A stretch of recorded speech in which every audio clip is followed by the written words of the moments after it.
साथियों नमस्कार। आप सभी का इंग्लिश कैंपस पर स्वागत है। UP GDC assistant professor vacancy prelims का रिजल्ट अधिकांश विषयों का आ चुका है और मेंस के फॉर्म फिल होना भी शुरू हो चुके हैं ना। आज से 18 तारीख से फॉर्म फिलअप होना आपका मेंस का शुरू हो। 31 अगस्त लास्ट डेट है आपकी मेंस के फॉर्म फिलअप करने की। उसके बाद आपको डॉक्यूमेंट भेजने भी पड़ेंगे। फिजिकली डॉक्यूमेंट आपको जो दिखाने आयोग को वो 7 सितंबर तक आप डॉक्यूमेंट अपने आयोग कार्यालय भेज सकते हैं। वो ऑफलाइन उनको डॉक्यूमेंट चाहिए होंगे तो आप जाके दे सकते हैं या भेज सकते हैं। उसकी डेट वो 7 सितंबर तक उन्होंने रख रखी है, तब तक आप भेजेंगे। हालांकि भी कुछ विषय ऐसे जिनके परिणाम नहीं आए हैं, उनको लेकर विद्यार्थियों के सवाल है, पर ये मानिए कि इस बीच दे देंगे वो। उनके भी हो सकता है 2-4 दिन उनके लिए ज़्यादा टाइम दे, पर ये एकदम तैयारी के साथ आयोग है, एग्जाम मेंस समय पे करा लेगा। अब ऐसे में 1 महीने समय मेंस के लिए बचता है हमारे पास तैयारी को लेकर। क्या रणनीति हो आपकी, इस पे बात करनी है हमें। परीक्षा योजना अगर हम बात करें तो आपका 3 घंटे का एग्जाम होना है और 200 नंबर का। इसमें टोटल 20 प्रश्न आपके आने हैं। 10 प्रश्न लघुत्तरीय प्रश्न होंगे 8-8 नंबर के और 10 प्रश्न दीर्घोत्तरीय होंगे आपके 12-12 नंबर के। तो 8 दहम 80 वो और 12 दहम 120, कुल मिला के 80-20 200 नंबरों का आपका पेपर होना है। ठीक, तो टोटल 20 प्रश्न आपको आने हैं। सिलेबस चूंकि आपका बहुत बड़ा है, हिंदी विषय हम अपने विषय की बात करें ना, 87 पोस्ट है और 1983 अभ्यर्थी मेंस के लिए सेलेक्ट किए गए हैं। सिलेबस वही है जो प्रीलिम्स का सिलेबस था, वही आपका मेंस का भी सिलेबस है। सिलेबस बहुत विस्तृत है, पूरा इतिहास दिया है, गद्य खंड, काव्य खंड, भाषा दिया है, भाषा विज्ञान दिया है, व्याकरण दिया है, काव्यशास्त्र दिया है, पत्रकारिता है, प्रयोजनमूलक हिंदी और जनसंचार है, हिंदी आलोचना की परिभाषिक शब्दावलियां हैं, अनुवाद भी है, लोक साहित्य भी है। जो चीजें हिंदी में हो सकती हैं सारा आपके सिलेबस में है। खैर, अगर आप प्रीलिम्स से पास हुए हैं, मेंस में आए हैं, तो आपने सब चीजें लगभग पढ़ी हुई हैं। एग्जाम की रणनीति की हम बात करते हैं तो सबसे ज्यादा फोकस आपको आंसर राइटिंग पे करना है, क्योंकि आपका जो एग्जाम होना है, जो 10 क्वेश्चन 8 नंबर वाले हैं वो 125 शब्दों में लिखने हैं और जो 12 नंबर वाले हैं वो आपको 200 शब्दों में लिखना है। तो उसके हिसाब से आपका प्लान्ड आंसर होना चाहिए पहले से ना। सिलेबस बहुत बड़ा है, हम बात कर ही चुके हैं, लेकिन इसमें कुछ खास एरिया में आपको ज़्यादा फोकस करना है। जैसे कि अगर हम बात करें इतिहास में, इतिहास चूंकि आपने सबने पढ़ा है, शुरू से पढ़ रखा है, तो इतिहास की हम काव्यखंड, गद्यखंड सभी जगह आपसे ध्यान देना पड़ेगा। मोटी मोटी जो बातें होती हैं, जैसे हर युग की प्रवृत्तियां होती हैं, हर युग के महत्वपूर्ण राइटर्स होते हैं, हर युग के शुरुआत के विषय या नामकरण जैसे संबंधित चीजें, वो सब आपको ध्यान देना है। हर युग विधा की अपनी विशेषताएं, हर विधा के विकास की परंपरा ना, जैसे कहानी के विकास की परंपरा, नाटक के विकास की परंपरा, इनका विभाजन कैसे हुआ, ये सारी चीजें गद्य में पद्य में सबको आपको इतिहास विषय में ध्यान अच्छे से देना है। इसके साथ ही पत्रकारिता लगी हुई, हिंदी पत्रकारिता के उदय, स्वतंत्रता पूर्व की हिंदी पत्रकारिता, स्वतंत्रता के बाद की हिंदी पत्रकारिता, नई न्यू मीडिया जो है, या 2000 के बाद की पत्रकारिता, इन पे आपको ध्यान दे सकते हैं। लोक साहित्य लगा हुआ है, लोक साहित्य से भी प्रश्न आपको पूछा जाएगा, उस पर भी आपको ध्यान देना है ना। यहाँ से भी आपके प्रश्न बनेंगे कुछ ना कुछ। लगभग आधे प्रश्न तो आपके इतिहास से बनेंगे, गद्यखंड काव्यखंड से ना, और आधे प्रश्न आपके जो हैं वो पत्रकारिता हो गया या काव्यशास्त्र है, भारतीय पाश्चात्य काव्यशास्त्र दोनों लगा हुआ है आप में। फिर इसके बाद हिंदी आलोचना की परिभाषिक शब्दावलियां लगी, एक प्रश्न यहाँ से भी बनना चाहिए ना। व्याकरण भी है आपके पास, तो व्याकरण भी आप पढ़ना है आपको। किताब की व्याकरण की बहुत सारे बच्चों का ये रहता है, किताब कौन सी पढ़े, तो हम वासुदेव नंदन प्रसाद की जो किताब है व्याकरण की, उससे आप पढ़ सकते हैं। भाषा वाला पोर्शन है, भाषा वाला खंड जो है, आप हरदेव बाहरी किताब से भाषा से उसको देख के आंसर राइटिंग वहां से करते रहे आप। प्रयोजनमूलक हिंदी भी लगी है, उससे भी आपने कुछ पढ़ा ही होगा, तो उसको जिस भी किताब से पढ़ रहे हो उसको आप ध्यान दे सकते हैं। तो ये कुछ कुछ खंड है जहां से ज्यादा आपको फोकस करना होगा।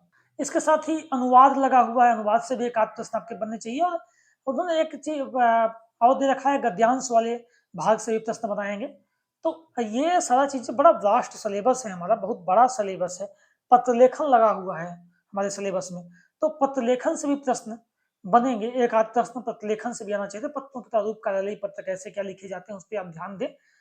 और ठीक, पढ़ने की बात है, चाहे इतिहास की बात हो या बाकी चीजें बात हो, कैसे आंसर राइटिंग करें, सबसे जरूरी ये है कि जो काव्यखंड गद्यखंड का इतिहास का थोड़ा मोटा मोटी आंसर राइटिंग का, तो आप एक तो जो हिंदी साहित्य का सरल इतिहास है विश्वनाथ त्रिपाठी जी का, उनसे ले लीजिए। हर चीज बहुत एक एक पेज, दो दो पेज में दिया हुआ है, तो आंसर राइटिंग की दृष्टि से अच्छा है वो। इसके साथ ही आप यूपीएससी की जो नोट्स हैं, दृष्टि आईएएस वगैरह की या किसी अन्य कोचिंग की, उनसे आप आंसर राइटिंग का फॉर्मेट ले सकते हैं, उनसे आप कंटेंट भी उठा सकते हैं, जो चीजें सिलेबस आपका मैच कर रहा है, जैसे भाषा का सिलेबस बहुत सारा मैच करेगा, इतिहास का, काव्यशास्त्र वगैरह का सिलेबस आपका मैच करेगा, तो वहां से आप इतिहास वाला खंड बेसिकली गद्य पद्य वाला, तो वहां से आप ले सकते हैं, उनसे आंसर राइटिंग आप, चूंकि उनके पास 200 शब्द 150 शब्द का मैटर ही होता है, वो लिखवाते ही वैसे हैं प्रारूप, तो उनसे आप उठा लेंगे तो आपको प्रारूप बनाने में आसानी होगी और आंसर राइटिंग में भी आसानी होगी, वहां से आप उठा सकते हैं ना। व्याकरण की हमने बात की, वासुदेव प्रसाद से आप वासुदेव से व्याकरण लिख सकते हैं। अब जो भी टाइम है उसमें बहुत जरूरी है कि आप रेगुलर लिखने का अभ्यास करिए, 3 घंटे कम से कम आप बैठिए, आंसर राइटिंग करिए, वही आंसर आप एक बार देख के लिखिए तो फिर कल अगले दिन बिना देखे लिखिए, पर लिखिए, आप आंसर राइटिंग रेगुलर बेस पे करिए। जो भी आपने पढ़ रखा है मोटी मोटी चीजें आप हेडिंग्स उठा लें, पूरे साहित्य में, पूरे काव्यशास्त्र में, भाषा में, हेडिंग हेडिंग जो सिलेबस में लगा है आपका, उसके हिसाब से आप आंसर लिखना शुरू कर दें। ठीक, कई सारे बच्चे पूछ रहे थे कि पीवाईक्यू कहाँ से लें या प्रश्न कैसे लिखें, तो एक तो मैंने बात की यूपीएससी के नोट्स वगैरह से, वैसे प्रश्न आप उठा सकते हैं हिंदी के साथ ही, जैसे यूपी में अभी एलटी ग्रेड का एग्जाम हुआ, वो भी यूपी पीसीएस ने कराया था, तो हिंदी का उनसे आप प्रश्न उठा सकते हैं।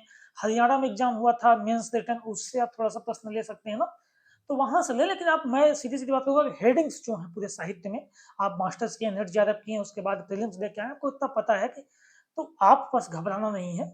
हेडिंग हेडिंग मोटी मोटी उठाई, जैसे आदिकाल पे है तो आदिकाल की प्रवृत्तियां हो गई, आदिकाल का नामकरण हो गया, आदिकाल का जो महत्वपूर्ण साहित्य है, रासो साहित्य, सिद्ध साहित्य, जैन साहित्य, नाथ साहित्य, तो ऐसे जो बातें हैं, भक्तिकाल हो गया तो भक्तिकाल की प्रवृत्तियां, फिर निर्गुण की प्रवृत्तियां, सगुण की प्रवृत्तियां, कृष्ण भक्ति, राम भक्ति, फिर प्रमुख कवि कौन से हैं, प्रमुख कवियों के बारे में थोड़ी थोड़ी बातें, तुलसी हो गए, तुलसी का लोक मंगल क्या है, रामराज्य क्या है, कबीर हो गए, कबीर का सामाजिकता क्या है, कबीर का अद्वैत क्या है ना, तो ऐसे प्रश्न जो बनते हैं।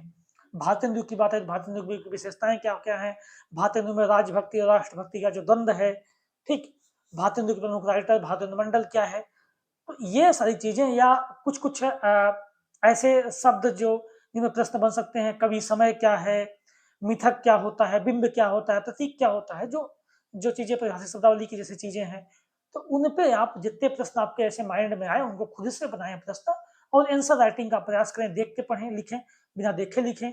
आपको प्रश्न या कहीं नहीं मैटर मिल रहा, गूगल कर लीजिए, एआई कर लीजिए ना, लिखने का, मैं यही कह रहा हूँ, वहां से आप कंटेंट लीजिए, बट लिखने का प्रारूप अगर आपको नहीं लगता तो आप उससे भी लिखने का प्रारूप ले सकते हैं, इग्नू की नोट्स वगैरह लिखने का प्रारूप फॉलो कर सकते हैं, पर आप लिखिए।